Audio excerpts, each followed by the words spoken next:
بسم اللہ الرحمن الرحیم۔ السلام علیکم۔ حضرت بایزید بستامی رحمۃ اللہ علیہ کا شمار عظیم صوفیاء میں ہوتا ہے جو اپنی روحانی عظمت اور معرفت الہی کے لیے مشہور ہیں۔ آپ کا تعلق بستام سے تھا۔ ایک دن حضرت بایزید بستامی رحمۃ اللہ علیہ کو دل میں خیال آیا کہ وہ حج کے لیے جائیں اور خانہ کعبہ کی زیارت کریں۔ آپ نے سفر کی تیاری کی اور اللہ کی راہ میں نکل پڑے۔ جب آپ سفر کے دوران ایک مقام پر پہنچے تو وہاں ایک انتہائی ضعیف اور بیمار شخص کو دیکھا جو زمین پر پڑا تھا اور مدد کے لیے پکار رہا تھا۔ اس شخص کے پاس نہ تو کوئی کھانے پینے کا سامان تھا اور نہ ہی اس کی کوئی دیکھ بھال کرنے والا تھا۔ حضرت بایزید بستامی رحمۃ اللہ علیہ آپ نے اس بیمار شخص کے قریب جا کر اس سے دریافت کیا کہ تم یہاں کیوں ہو اور تمہاری کیا حالت ہے؟ اس نے جواب دیا، میں بہت دنوں سے بیمار ہوں اور کوئی میری مدد نہیں کر رہا۔ میری کوئی اولاد یا خاندان نہیں ہے جو میری دیکھ بھال کرے۔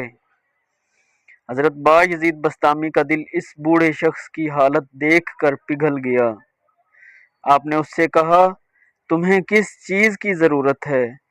بوڑھے شخص نے روتے ہوئے کہا، مجھے کھانے کی ضرورت ہے، پانی کی ضرورت ہے اور کسی ایسے شخص کی ضرورت ہے جو میری دیکھ بھال کر سکے۔ یہ سن کر حضرت بایزید بستامی رحمۃ اللہ علیہ نے حج پر جانے کا ارادہ ترک کر دیا اور اس ضعیف شخص کی خدمت میں مصروف ہو گئے۔ آپ نے اپنے تمام سفری سامان سے اس کی ضروریات پوری کیں اور اس کی تیمارداری کرنے لگے۔ کئی دنوں تک آپ اس بیمار شخص کے ساتھ رہے، اسے کھانا کھلاتے، پانی پلاتے اور اس کی خدمت کرتے۔ ایک رات جب حضرت بایزید بستامی آرام فرما رہے تھے تو آپ نے خواب میں دیکھا کہ اللہ تعالیٰ کی طرف سے ایک پیغام آیا، اے بایزید، تم نے میرے گھر کی زیارت کی نیت کی تھی لیکن تم نے میرے بندے کی خدمت کو ترجیح دی۔ جان لو کہ تم نے حج نہ کر کے بھی مجھے راضی کر لیا ہے اور تمہارا حج قبول ہو چکا ہے، کیونکہ میری مخلوق کی خدمت ہی میری رضا ہے۔ یہ خواب حضرت بایزید بستامی رحمۃ اللہ علیہ کے لیے ایک عظیم بشارت تھی۔ آپ سمجھ گئے کہ اللہ کی رضا صرف ظاہری عبادات میں نہیں بلکہ اس کی مخلوق کی خدمت میں بھی ہیں۔ آپ نے اس شخص کی خدمت کرتے ہوئے اپنی زندگی کے ایک مقصد کو پایا